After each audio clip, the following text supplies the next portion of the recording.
let's move along to the next fight here, which is a really interesting one. And shout out to Marcus McGhee. He retweeted my post yesterday.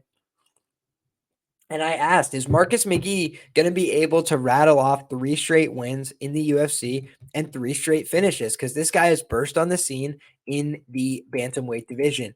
A little bit older, right? 33 years of age as a bantamweight, not something that is normally going to work out for people long term in the UFC. However, this is a guy that went out there against Journey Newson, got the rear naked choke in round 2. Went out there against JP Buys, dropped him with the right hook in the first round. So now he's going out there as a pretty substantial favorite against Gaston Bolanos. And Gaston Bolanos, he's an interesting case, right? Because he has 1 win in the UFC, but he also hasn't been very active, right? His only win was in April against Aaron Phillips. He went to a decision there. Wasn't the most memorable fight. And then he had a win in 2022 in Bellator against Daniel Carey. But prior to that, he had not fought since 2020. So he had that 2-year gap.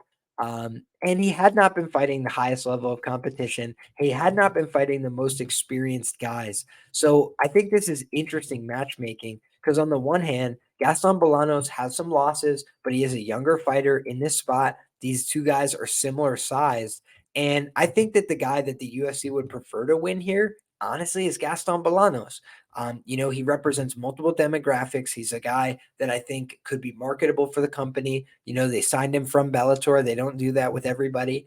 But I think when you look at Marcus McGhee, they're happy with where he's at right now and how he's been producing. He goes out there, he gets the wins, he makes them fun and entertaining scraps. So if you can continue to do that in the UFC, they're obviously going to look to promote you. They're going to look to move you up the card.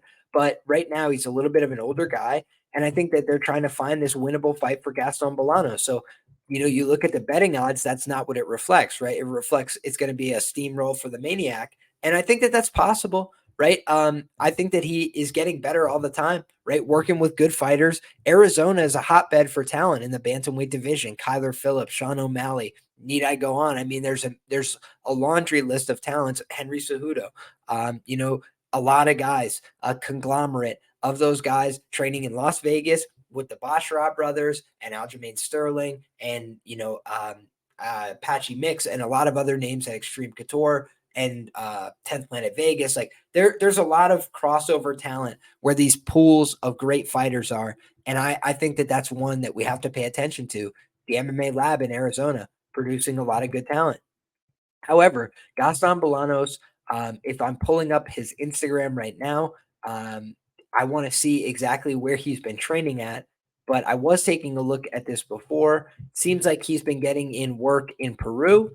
And Peruvian MMA has been on the rise. So, want to give the credit there where it's due. Also looks like he's been doing some cross training in Vegas.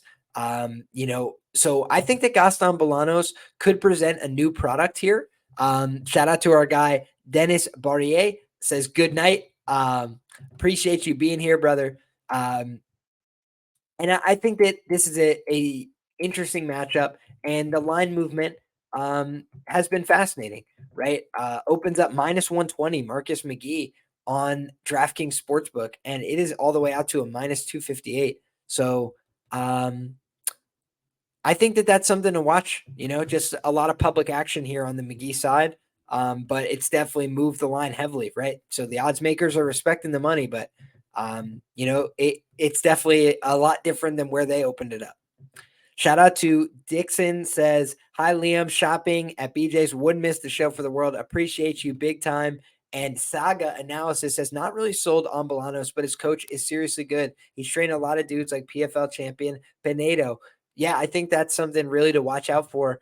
Like I said, Peruvian MMA is certainly on the rise in and out of the UFC. So shout out to Gaston Bolanos, shout out to Peru and everything that they've got going on.